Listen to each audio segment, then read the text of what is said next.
கண்டன ஆர்ப்பாட்டம் தான் நடக்க போகுதுன்னு கேள்விப்பட்டவனே ஐயோ உழவர் மாநாடு அவ்வளோ பெருசாக நடத்தி காமிச்சாங்களே இவங்க என்ன பண்ணிடுவாங்களோன்ற ஒரு ஒரு யூகத்தில் கிட்டத்தட்ட வள்ளுவர் கோட்டம் தான் அந்த பேரணி இது கண்டன ஆர்ப்பாட்டம் நடக்கும் இடம்.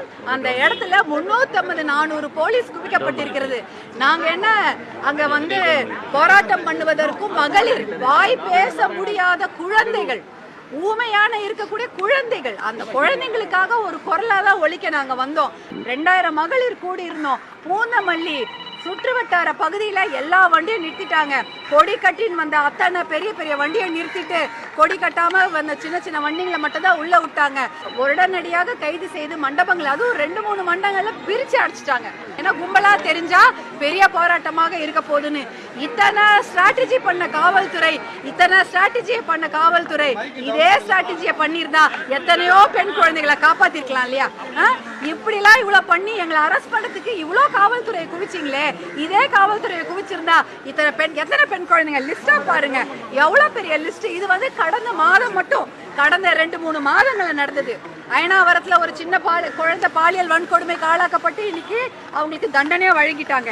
அண்ணா நகர்ல ஒரு சின்ன பெண் குழந்தை, அதே போல சென்னை பூக்கடையில ஒரு சிறுமி, வேலூர் அணைக்கட்டுல ஒரு சிறுமி பாலியல் வன்கொடுமைக்கு ஆளாக்கப்பட்டிருக்கிறார். கிருஷ்ணகிரி பர்கூர்ல ஒரு சிறுமி, அதுவும் NSS கேம்புக்கு போற குழந்தைங்களை கூட பாலியல் வன்கொடுமை பண்ணியிருக்கிறாங்க. திண்டுக்கல்ல பட்டிவீரன்பட்டியில, வடமதுரையில இன்னொரு பாலியல் வன்கொடுமை, புதுக்கோட்டையில கந்தர்வக்கோட்டையில பாலியல் வன்கொடுமை, தஞ்சாவூர்ல ஒரு பெண்ணுக்கு பாலியல் வன்கொடுமை, கள்ளக்குறிச்சியில ஒரு வாரத்துக்கு முன்னாடி ஒரு இளம் விதவை அந்த பொண்ணுக்கு பாலியல் வன்கொடுமை நிகழ்த்தப்பட்டு அங்க அந்த சம்பவ இடத்திலே மரணம் அடைஞ்சிட்டாங்க, கொண்டு இருக்கிறாங்க. யாரு குற்றவாளின்னு கூட இன்னும் கண்டுபிடிக்க முடியல. மதுரையில அங்கேயும் ஒரு கல்குளம் என்ற அந்த பகுதியில பாலியல் வன்கொடுமை, காஞ்சிபுரத்துல ஒரு கல்லூரி மாணவி, அண்ணா பல்கலைக்கழக கல்லூரி மாணவி. எங்க கிட்ட இன்னைக்கு ஒரு வந்திருக்கு பாருங்க அத்தனை லெட்டர்ஸ். நாங்க இந்த பெண்கள் எடுக்க பாலியல் வன்கொடுமைக்காகவும் பெண்கள் பாதுகாப்புக்காகவும் இந்த போராட்டத்தை நடத்துறோம் தெரிஞ்சவொடனே வீடியோ ஆதாரம் ஆடியோ ஆதாரத்தோட அத்தனை லெட்டர் வீட்டுக்கு வருது. எல்லாமே எங்களுக்கு நாங்களும் பாதிக்கப்பட்டிருக்கிறோம். அண்ணா பல்கலைக்கழக மாணவி பாதிக்கப்பட்டாதான் எல்லாரும் போராடுவாங்களா? எங்களுக்காகவும் போராடுங்க அப்படின்னு திருவாரூர்ல இருந்து கல்லூரியில இருந்து அனுப்புறாங்க. எல்லா அரசு கல்லூரியில இருந்து அனுப்புறாங்க.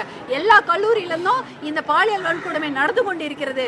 இன்னைக்கு வந்து அதிகப்படியான பெண்களுக்கு எதிரான நடத்தப்படும் பாலியல் வன்கொடுமைகள் அதிகமாகி இருக்குது. 2021 இருந்து 2023 2 வருடங்களில் 2 மடங்கு அதிகரித்து இருக்கிறது.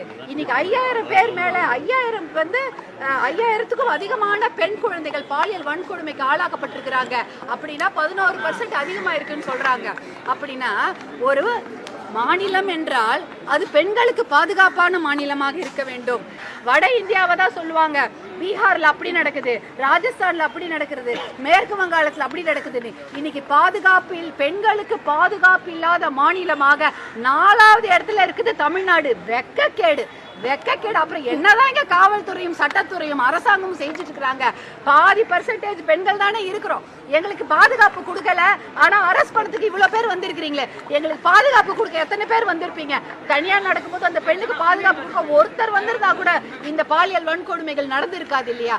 எங்களெல்லாம் பார்த்தா மனசாட்சியே இல்லையா? உங்களுக்கு காப்பாற்றணும்னு தோணலையா? எங்களுக்கு எல்லாம் பதைக்குது. எங்க குழந்தைங்களை எப்படி நாங்க வெளில அனுப்புறது? இப்பதான் இவ்வளவு பெரிய போராட்டம் நடந்த பிறகு, இத்தனை பேர் சண்டை போட்ட பிறகுதான் இன்னைக்கு வந்து அந்த ஞானசேகரன் என்ற ரிப்பீட்டட் அஃபெண்டர், ஹிஸ்டரி ஷீட்டர்னு சொல்லுவாங்க, மறுபடி குற்றம் செய்யக்கூடிய ஒரு மனநோயாளி அந்த ஆளு.